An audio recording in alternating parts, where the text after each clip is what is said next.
Welcome to the Pestle, reviewing and breaking down movies to look for insights into the movie-making process.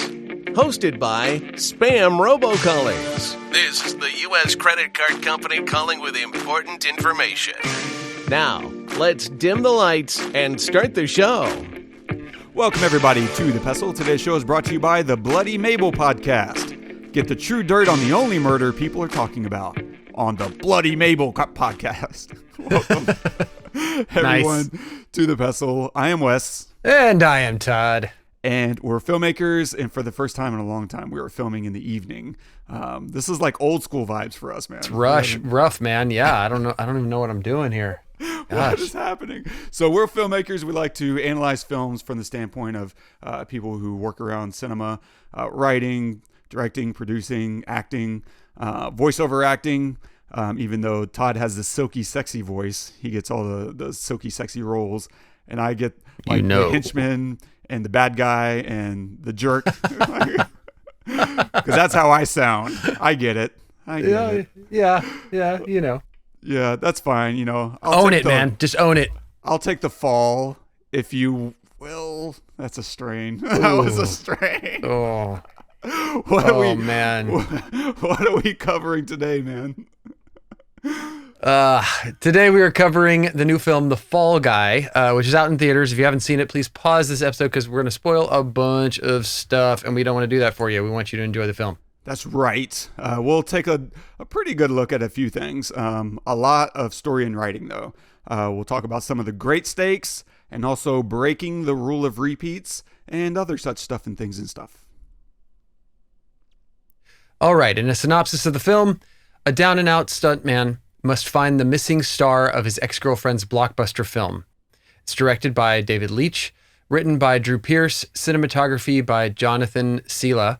It's featuring Ryan Gosling as Colt Seavers, Emily Blunt as Jody, Aaron Taylor Johnson as Tom Ryder, Hannah Waddingham as Gail, and Winston Duke as Dan. I can read. Why are you here? I think there's been a misunderstanding. Clearly. Because I was under the impression that you did want me here. That's a delusional thought. We haven't spoken in a year. I'm happy for you. This whole director thing looks good on you. Even the gardening hat, somehow. Everyone wears them. It's like a set thing. Okay? Yeah, I see it. They're not making it look as good as you are, that's all. And I'm not trying to be flat. I'm just saying the facts. But you look good in everything. You look good in nothing, whatever. No, I don't mean really? It like that. But this you do look good in nothing. This isn't going to work. You do, but it's not what I... Where'd you get that clip? Was that just on the internet? Yeah, they just had it up on... Did you film it with your phone in the theater? Yeah, that's right. This one I brought in my FX3 because that's the happening camera. Oh. Yeah. Nice. So what do you think, man? The Fall Guy, it's all about stunts and it's about love for the stunt community.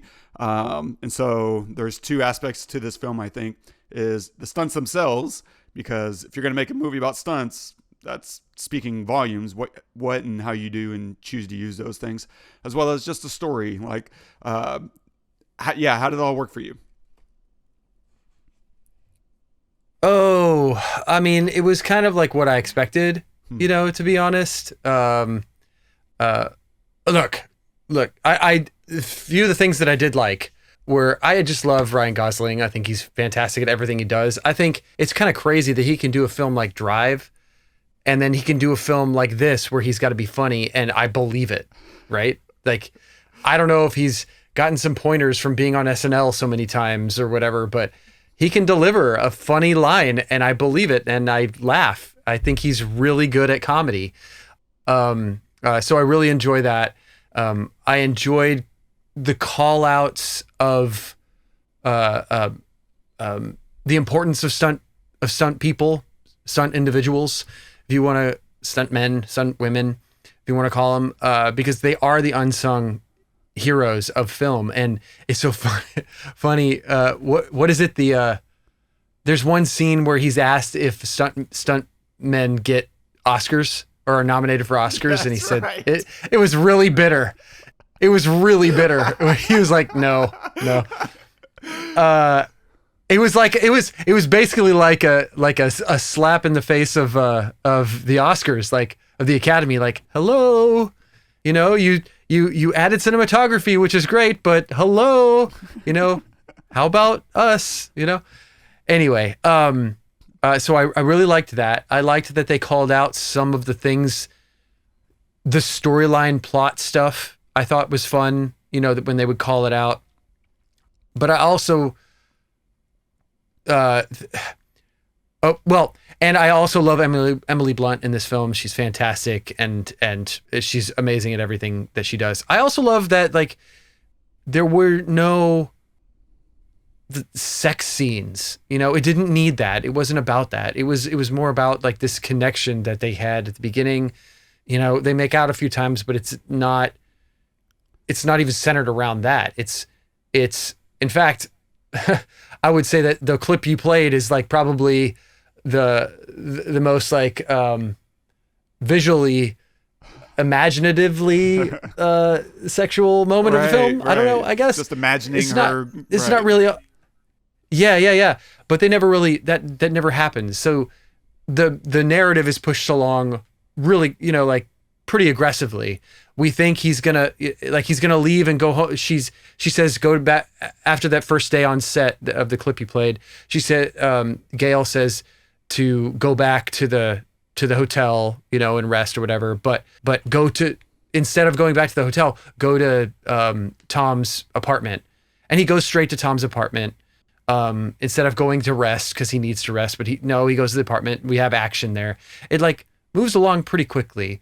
So yeah, it was enjoyable. It was a good popcorn movie, but the things I didn't like were, I feel like there needs to be a pretty hard delineation in a film like this between the movie and the knowledge of the movie and the knowledge of the story being told. And I feel like, there were so many unbelievable things that happened that were not supposed to be made fun of for being part of a plot. It's kind of hard to describe, but like, okay, he's tied on the deck, right? At the end, he's tied on the deck and he's addressing Tom, and he's saying, Tom, no, here's the story. The story is this, and he's saying, this is not a good ending. Suicide's not a good ending, whatever. He's like addressing the plot. He's addressing story. I get that. That's great. That's fun. Love it. Meta. Yeah. But then meta. Yes. Yeah. Perfect. But then, he gets away from them, jumps on a boat, and is driving the boat with his hands tied behind his back. And then he loses them. Like they lose him. They're on a boat too. They're chasing him, but they lose him. It's not that easy to lose another boat in the water, even if it's at night. It's just not. It was totally unbelievable.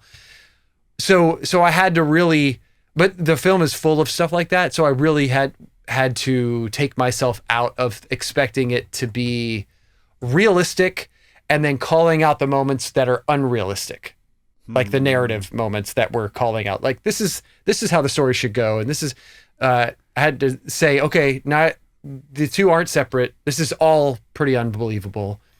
And then I enjoyed it a lot more. If you expect to not know who the bad guy is, you know who the bad guy is, like pretty quickly. I mean, yeah, I kind of knew that the stunt that went wrong at the beginning was because of Tom. I knew that Gail was in it from the very beginning. I mean, yeah, very beginning. But I loved the stunts. I loved everything they did. I thought it was a lot of fun and paid really great homage to not just stunt people, but to the film community in general. Like we get to see the size of these sets and the number of people that it takes to make a film. My wife was asking me the other day, like, we were talking about how much it costs to make a blockbuster movie. She's like, how could it possibly cost $100 million to make a movie? How is that even possible? And I said it's pretty easy. It's pretty easy. You had a few explosions, you had a lot of insurance, you had people that need to do all these different roles and everything. It takes a village. And it's good to be able to see that, to see all these people that need to be part, especially when you have stunts like that. You have to have so many safety people to set things up, to make sure things go right during, to make sure things are okay afterwards. And if they're not, to handle that. So it was fun. It was a fun popcorn movie. I'm not really crazy to see it again. I would probably give it out of 10. I would probably give it like a solid 6.5. I think that's fair. I probably hit the wall right about the same time you did. I was having a pretty good time up until the deck scene where he's captured and they're doing the whole exposition by a bad guy, spiel. And that just was a momentum killer. Yeah. And from there, I was just had that same problem. I was like, they lost him in a boat? Okay, yeah, just shut up, Wes. Enjoy whatever happens next. That's, right? Yeah. And then he gets on the phone with Jody, and he's doing everything but telling her what's happening. Like, he's innocent, he's being framed, he's on the run, and the bad guy is her actor, and he's not telling her any of that, right? He's doing the thing where you're holding back the reveal because what's more important to him in that moment is telling him what really went wrong in their relationship, and it had nothing to do with her and everything to do with him. And that's emotionally, it does work. I don't want to say it doesn't work, but there is that part of the audience, and this is what they're playing with, but there is that part of the audience that everyone's feeling the exact same thing, which is tell her. That's all cool. Yeah, but tell her, like, you're being set up. Like, that's a really significant thing here. And especially when you consider that she's going to be directing that bad guy, and she's arm in arm with the other villain, the producer. Like, those are significant things I think you would want to tell the love of your life, or whoever she is to him in that moment. But at the same time, you can't do both of those things at the same time. You can't confess your really big feelings and do all that. The scene drags at that point. You got to pick one lane, and I think they probably chose the right lane. Like, do the emotional stuff first, because that's more compelling. And the last thing you would enjoy is hearing more exposition delivered by someone after having sat through that other scene just prior with Tom Ryder. But that was by the way, why is he so stupid? He's so dumb. Why do they have to make him so stupid? Like, I've seen this trope before, where the movie star can barely tie his shoes, and is so full of himself that he can't see anything else in front of him. Like, that's ridiculous. And it kind of like defeats the entire movie for me. That, to me, is playing into the great fun of who made this movie. So David Leitch, yes, if you go through his backlog, and he announces this in the clip prior to the movie running, right, that he used to be a stuntman, and if you go back and look, he really was. Like, he was doing stunt coordinating since Seventh Heaven in the 90s, and so for him to break through into directing, that's such a cool story.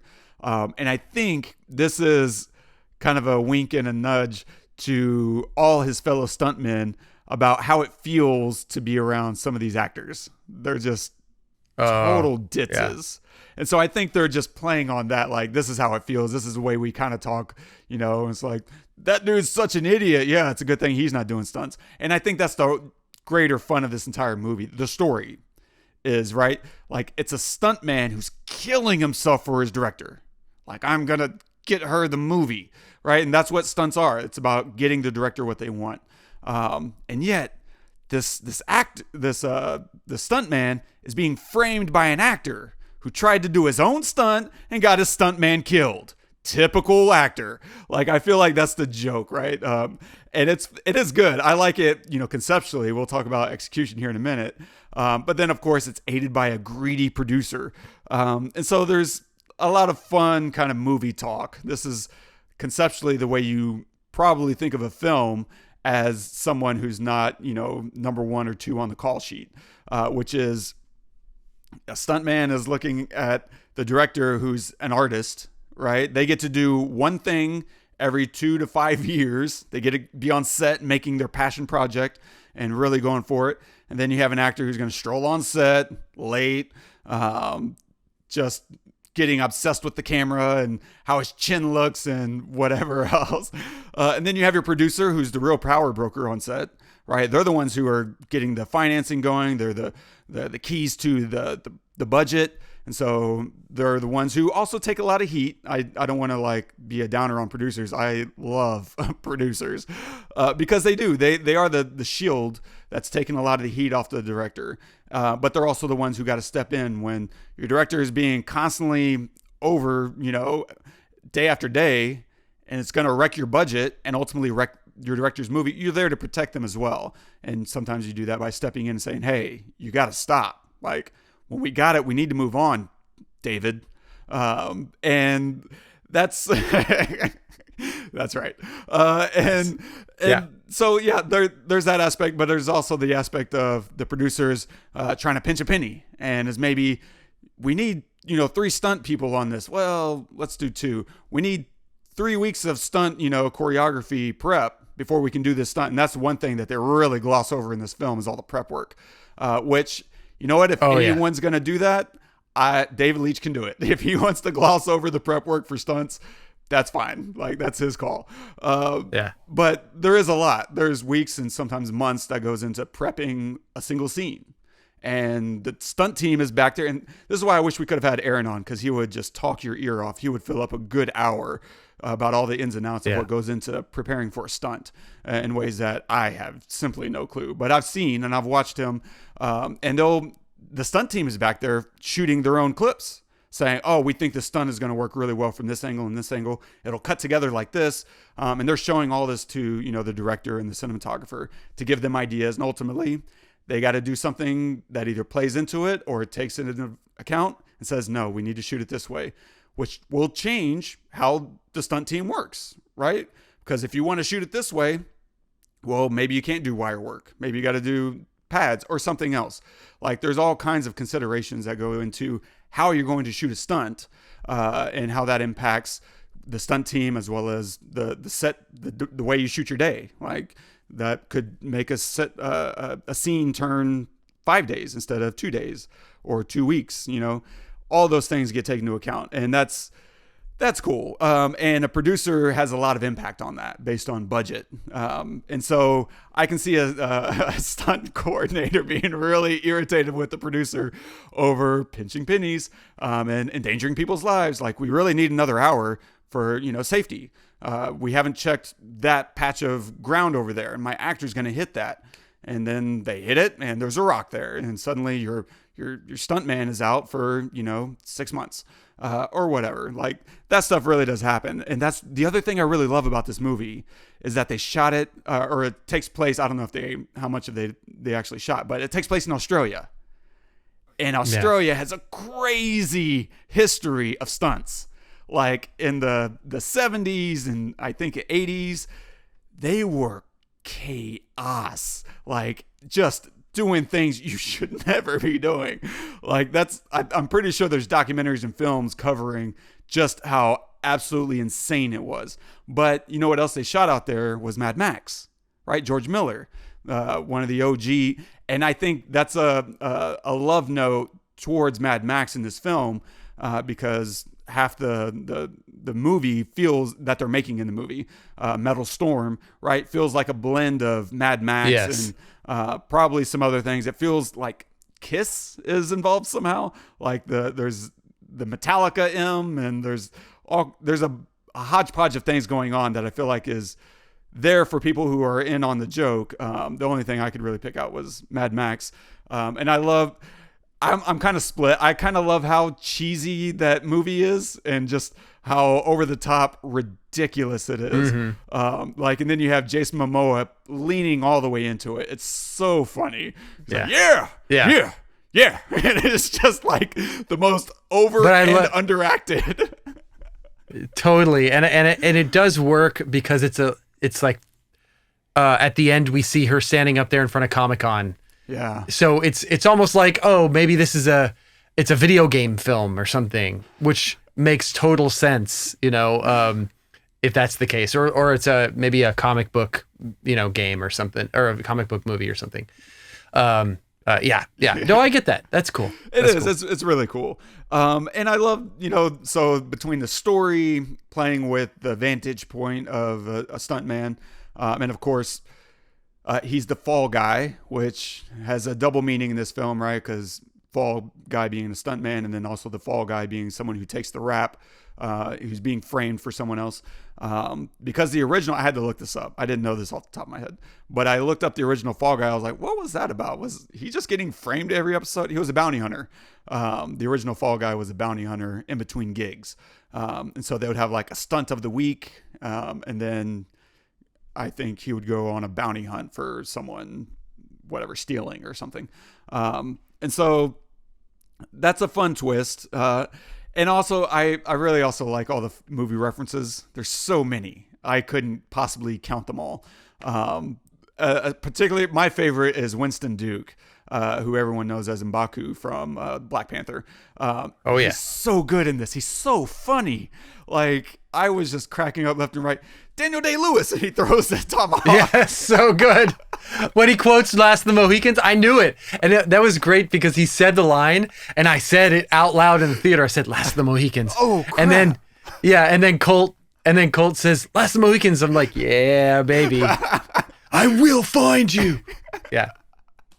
I didn't pick that one out. I struggled with that one. Obviously, Notting Hill was an easy one. And I love him conflating Notting Hill with the Pretty Woman, which I still haven't seen, actually. But Jason Bourne, right? He yells Jason Bourne as he tries to break the person's arm over his shoulder. Like, that stuff is really adorable and loving. And they also play certain music based on what's happening in the scene. Like, they use the Miami Vice soundtrack when he hits the boat. They also use, I think it's the $1 Million Man, whenever they jump out of the way. Yeah. Whenever the guy's shooting through the stairwell, and they jump out of the way, which is a nod to Lee Majors, I believe, who was in $1 Million Man. I get that and the Bionic Man completely. Oh, yeah. I don't know. I think he was. Whichever one, I'm sure it's a Lee Majors thing, right? Who was the fall guy. Also had to look that up. Sorry, Lee. And I think he and I were in a film together. Not in a scene together, but I think, don't look that up. And so, please. I'm going to IMDb you right now. Yeah, I'm deleting it. I'm going off the map. Erasing my fingerprints. So, yeah, I love that. I also really, this is probably my favorite aspect of the story, was how they let him use the skill set of a stuntman a couple of times in the real world. Yeah. Like, when he needs to stop the taxi, what does he do? He puts in his mouth guard. He just jumps right in front of a taxi and waits for it and does a roll off the windshield. Like, that's pretty sweet, and it's logical. Like, it's really well built into the story as a need and a tool for the moment, as well as him getting fake shot. Like, he knows there's blanks in the guns, and he does it, and I love that. Like, he sells the hell out of it, and it's a great angle because you see him moving without necessarily seeing what the bullets should be doing, and so it helps you buy into the reality that guy thinks, yeah, I got him. I just, I'm not worried about seeing the bullets hit, and that's a nice skill set for a stuntman to use. All that stuff was the stuff that was working. Also, really loved the opening of the film with all the shots of stunts. Yeah, well, that too, but before that, the very big opening is you've seen us all, and they're showing clips of movies, and some of it's behind the scenes, some of it's actual shots. I picked out Atomic Blonde and Mr. Nobody, and those are great stunt films. And actually, Atomic Blonde was directed by David Leitch. I had to look that one up too, but very cool. And there's a handful of others that if I rewatched, I'd probably pick them out. But that's pretty sweet. That's a really loving nod to what they're saying. Like, this is a love, note to stunts. And the opening credits are great. The use of screenplay for credits is really cool. I don't know how many times I've seen that before, but it's also very indicative of the kind of movie this is because of all the insider talk between the stuntmans and then the meta conversations about the third act, which we're definitely coming back to. And then you get right into that oneer in the opening. And that's a sweet shot. Oh my God. So many things they have to do for that shot to work. I couldn't even begin to imagine. And it's timed so well, and it's very motivated by the drama, the story that's happening, right? He needs to go to Video Village to go over, and he's like, let me guess, show too much face. Typical stuntman problem. Don't show your face. We don't want to see you. We want to watch you get hurt. And then, of course, he goes, and it's exactly what it is. A little too much chin. And Aaron Taylor Johnson's great. Like, I wish we got to see him in more films as a serious actor, because he's a great actor. But I love that he committed to being just a douchebag in this film. Was he the same guy in Bullet Train? Oh, was he in Bullet Train? With Brad Pitt? That's a good. I'm not sure. Probably. Now that you're if saying not, it out that loud. guy looks just like him. But he's in Kick-Ass. That's how everyone mostly knows him, as the main guy in Kick-Ass. Ass Kick. And so, yeah, he's great, but that whole sequence is sweet. And then you get to the top, and I love this silence as he's preparing and he's getting geared up.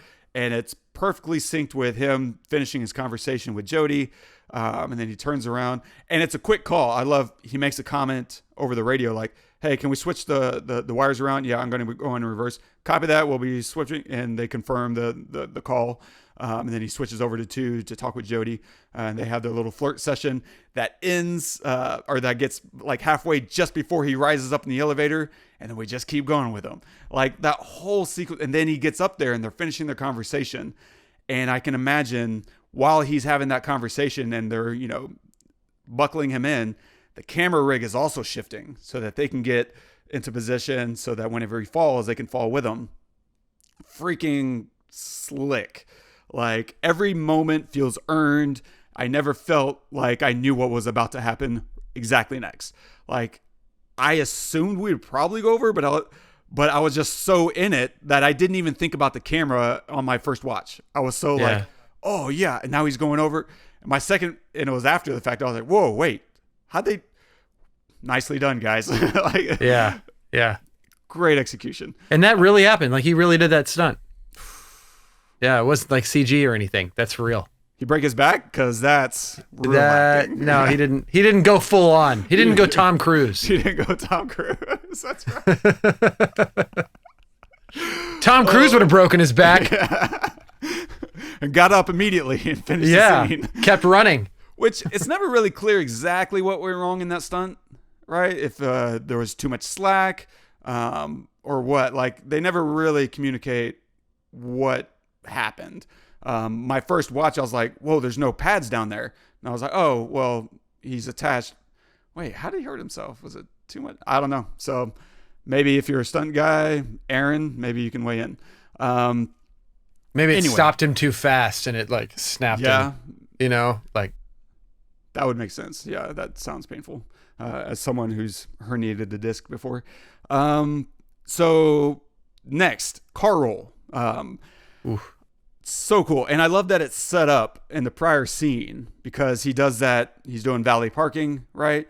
And we see him in the Charger doing donuts and acting a fool. And it sets up the car roll because he's not just a wire guy or a fight guy. He can also do car stunts. Those are not all the same people. Not one stuntman doesn't do everything. It's like, oh, you're a stunt woman. Well, surely you do, fight and wire work, and you can fall downstairs, and you can run really well, and like the things stunt people do, it sometimes would probably surprise us. Like, yeah, my job here was just to run. Like I ran down the block because this actor has a bum knee or something. Like there's some stunts that are surprisingly simple. And the ones that to us probably look very mundane are probably the most dangerous. Like falling downstairs to me looks crazy. Yeah. Like, my God, I've slipped downstairs before and like, I'm pretty sure I cracked my ribs. Like it was just agony. Now I'm sure they have all kinds of safety precautions and things they do, especially, modern day where they probably weren't. Those Australians were probably not doing any of that. Yeah. But the cool thing about the car roll, the big car roll, his first thing back is I love that he has all these great stakes built into this role, right? For one, it's his first one back. Will he even do it, right? And Duke or Dan gets on we're doing a last minute safety check. The dirt, and they're having this whole conversation, and he's nervous, and so that's kind of building up the drama, the tension for the moment. And so his nerves alone are enough to make us a little antsy about the stunt going wrong. Coming from a broken back, is he going to re-injure his back? All those things, right? And then it's her big break. This is her moment. This is what we learn in the voiceover. I just know she's going to get a chance to break in and achieve her dream of directing. A cam op going to director, really cool. I don't know how often you're going to see that in Hollywood, because normally I think a cam op is looking to be a DP. And then from there, you go to maybe a director that sometimes not. Just depends. Like Deakins says he is more than happy being a cinematographer. He loves it. Anyway, so this is her big break. And he loves her and doesn't want to let her down. And he's also nervous about seeing her again after not returning all her calls. So many stakes. She's afraid because they only get one take. They establish we only have enough pyrotechnics to get this one time. And she doesn't know it's him in the car, and we don't know how she'll react. And so we are all rooting for this to go well. Like, the stakes are just fantastic. And this success, right, will set him up for success with her. Because that's the ultimate stakes, is their relationship. We're rooting for them to come together.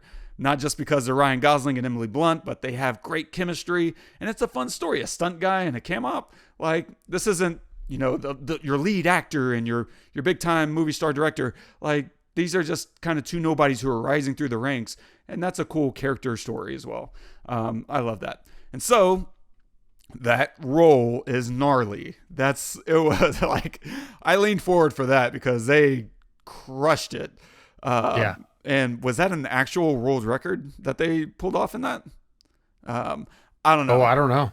I feel like that was part of the end credits, but I'll double check and try to remember to put it in the show notes. But the cool thing about him doing a great job, his success is ultimately a failure because it doesn't win her over. Like, he still has more work to do. And that's a good thing, to feel like, yes, we won, but you didn't. So it's kind of ripping the rug from under you. That's good storytelling. That sets us up for more. Okay, we're not done here. There's more work to do. Let your success be kind of a failure in a way that your lead actor didn't expect. But we did. Well, maybe we didn't, but we expected her to be like, oh my God, it's you.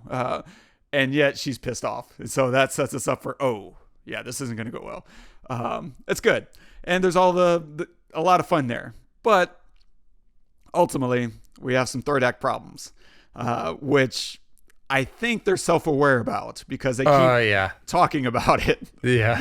And so I feel like their Vicks Vapor Rub on that thing was to call it out in the movie and be like, look, we know the third act isn't going to be creamy and smooth, but we're going to have fun.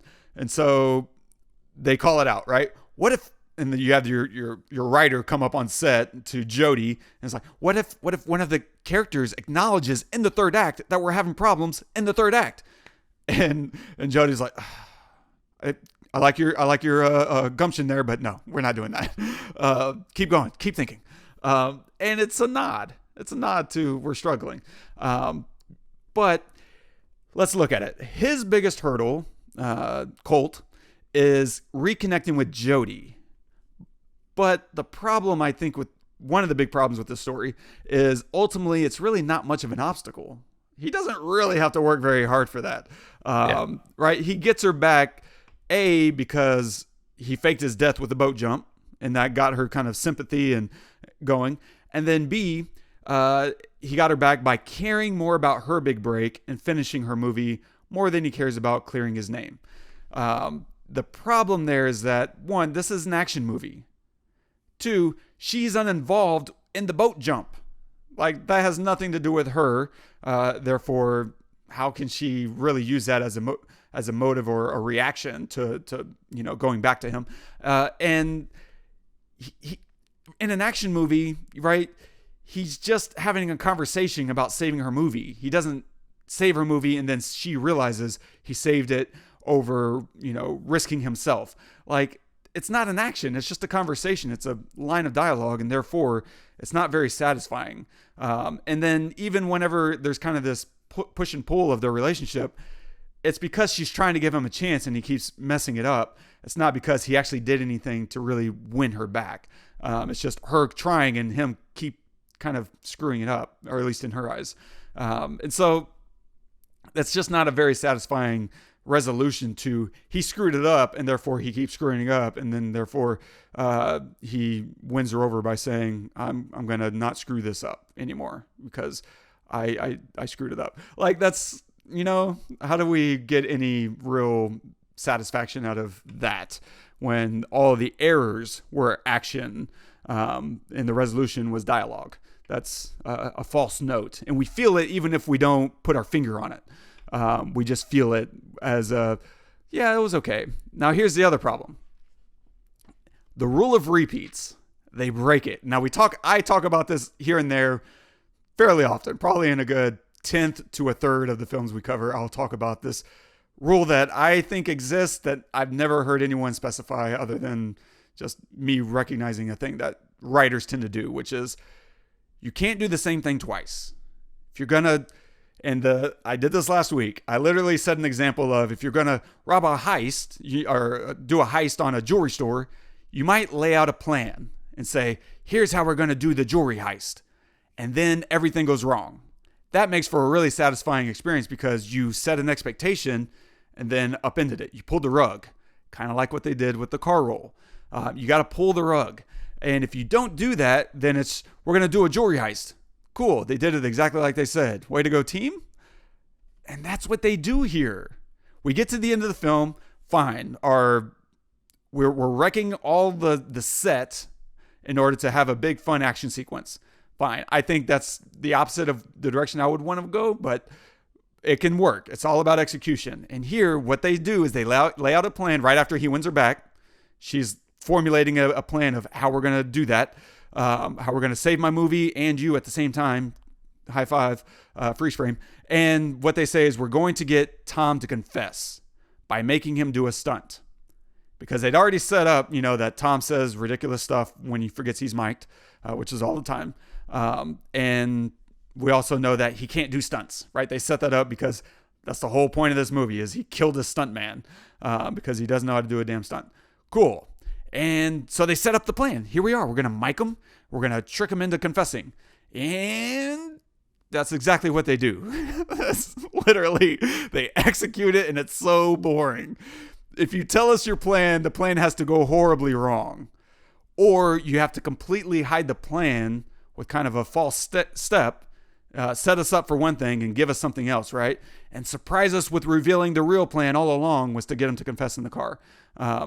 And so they kind of do a disservice to themselves by not giving us a surprise. Like, you just delivered your promise instead of delivering a promise in a way that we didn't expect. That's your 1-2 punch. We're going to get him to confess. Great. We're going to do it by getting a stunt. He's on to you. Well, what do you do now? What do you do whenever he knows you're trying to get him to confess? Tom Ryder. Yeah, that's my name. Why do you keep saying my name? It's Tom Ryder. Yeah, it's Tom Ryder. And you're just playing up the idiot aspect of him. Give him this one moment. He's being an idiot this entire movie. Here's his one moment where he's smart. And it's the one moment you need him to be dumb. Now you got something. And that becomes your next hurdle of, okay, well, how do we prove his innocence? And that's the writer's job, is to paint yourself into a corner and then, dig a hole right through the floor and surprise everyone. So that's kind of where I landed. Like, the movie is fun up until halfway point, and there's some give and pull here and there. I wish Stephanie Hsu had a little bit more to do. I love that they used her for some action. That's the assistant, right? She's with the dog, and she's like beating the hell out of that guy in the truck. Like, she could have done more, but I thought they used her decently well. I just was hoping to see more from her. They used Winston Duke great. Like, he is all over this movie. Well done. I think my last little note is about performance. I was just watching that clip we played, and Emily Blunt in that little scene doesn't have a ton of dialogue. It's a lot of reacting to her scene partner. And I love that. She doesn't just watch him or just fidget, right? She makes herself look away so that she can also look back. But the looking away is really good, right? Sometimes the right move is to just watch your scene partner as an actor. But I love that she's trying to watch her crew and is self-conscious about being a director on set and having this personal moment. And it also feels at that point, because she's self-conscious, it also feels like she's stealing looks at him, which is betraying her like set etiquette. And it's so wonderfully executed. But when she does look at him, she locks it in. She's not just glancing. You know, her movements aren't overacted. She's really looking at things and really connecting with them. She's going to look around set. She's going to look at that person and register that person before she moves on. And that's what keeps it from looking fake. You see people sometimes try to look antsy or try to look, some kind of way. And they're going through these motions without actually committing to those little moments. Like, you want to look at your crew? Look at your damn crew. Take a moment. Look down, look a little nervous, and then look at them. But really look at them. And then, look away. Like, that's great acting. And for her, it's probably second nature. I wonder if sometimes she even knows she's doing it. I think she does. I think she knows exactly what she's doing. But it wouldn't surprise me that she's so good, she doesn't even have to think about it. She just does it. This is like a feeling that she has. And it's like, these are my beats. And this is what my character's going through. I've done my analysis. And here we are. Bang, bang, bang. And then you have Ryan Gosling just giving you all the awkward, googly eyes and just making it super easy. God. And I love his reaction at the end. As an actor, you might end that scene and just be done. And because there's no more dialogue. What do you do when there's no more dialogue written for you? You find the natural things out of character. You know what he would do? Sigh. Slap his gloves down on his hand. Like, that's a human reaction that probably wasn't in the script. That's just him being a human being and figuring out, I'm frustrated. Ugh. Sometimes you just punch things when you're a stuntman and you're frustrated. That's what they do. And so, yeah, wonderful acting. So many great things about this movie. There's some story beats I wish, you could have changed. But I think trimming 20 minutes out, if it's going to do this version, I would probably knock it out. Like, get to the point a little bit faster. Yeah, I don't know. But what say you, Todd?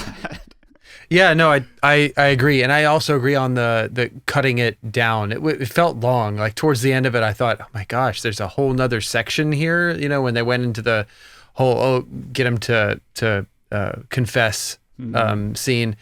It just kept going. It kept going. And then after he confessed and they got it, it's like, then Gail steals it. And there's a whole nother scene. It's just like, okay. So yeah, I thought it was a lot of fun, but I'm not really excited to see it again.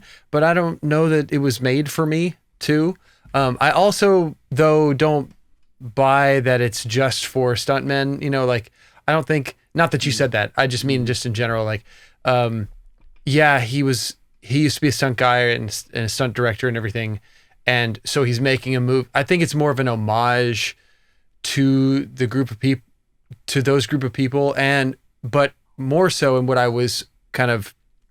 think they were trying to do, and maybe they just didn't quite get there, was to bring everybody along into this reality of stunt people. And that's what I felt like I didn't really get that I wanted. And I didn't think that I was going to get it going in, honestly. Like looking at the trailers and stuff, I thought, oh, this is going to be just like a funny, fun film. And that's exactly what I got. There was no surprise for me at all, which was kind of a letdown for me, because I wanted there to be a surprise. I wanted it to be, more serious about the serious things. When you talk about stunt people getting hurt, it's freaking serious. They can die, and they do all the time. So, well, I wouldn't say all the time, but they do.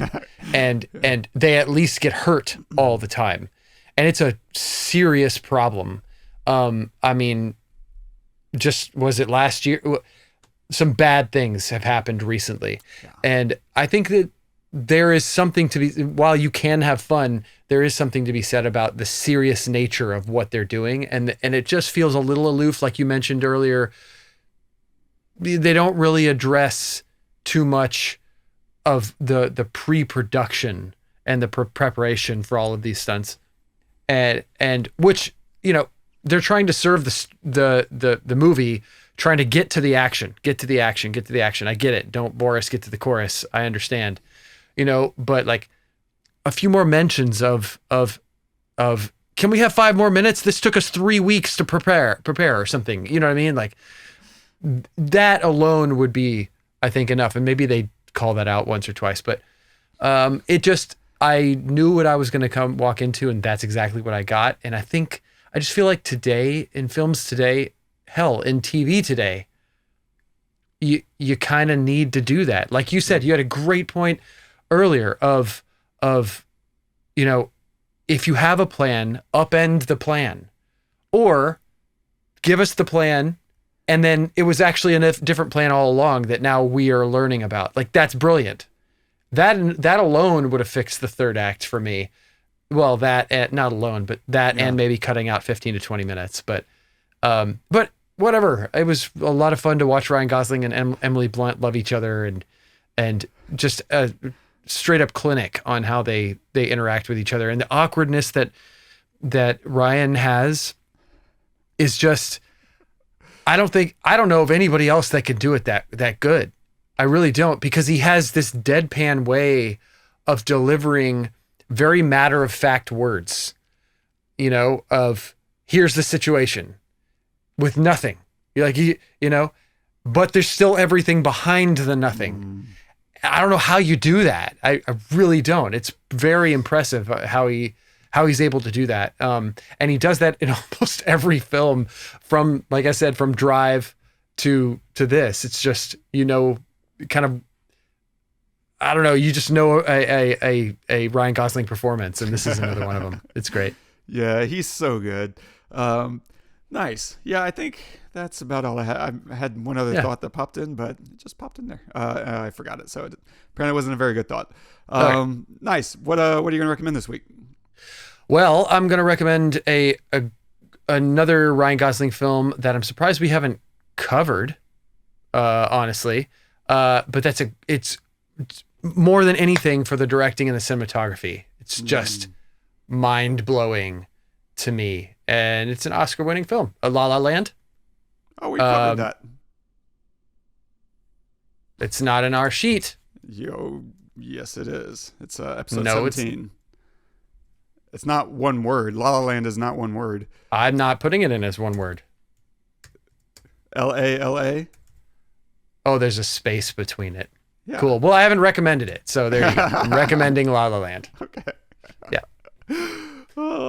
We've done so many. We forget. So many, man. What are we on? Jeez, 276. Oh my gosh. Yeah. We're about to round this out to a smooth 1,000. I thought you were going to recommend Nice Guys. I haven't seen it. Whoa. I should go see it, huh? Yeah. Okay. Maybe even cover it. It's just phenomenal. I was debating between that and Underworld, but I'm going to go with Nice Guys. I'm going to stay with Gosling and Russell Crowe. It's so nice to see Russell Crowe do comedy. He doesn't do a lot of that. And so, yeah, Nice Guys. It's a Shane Black film.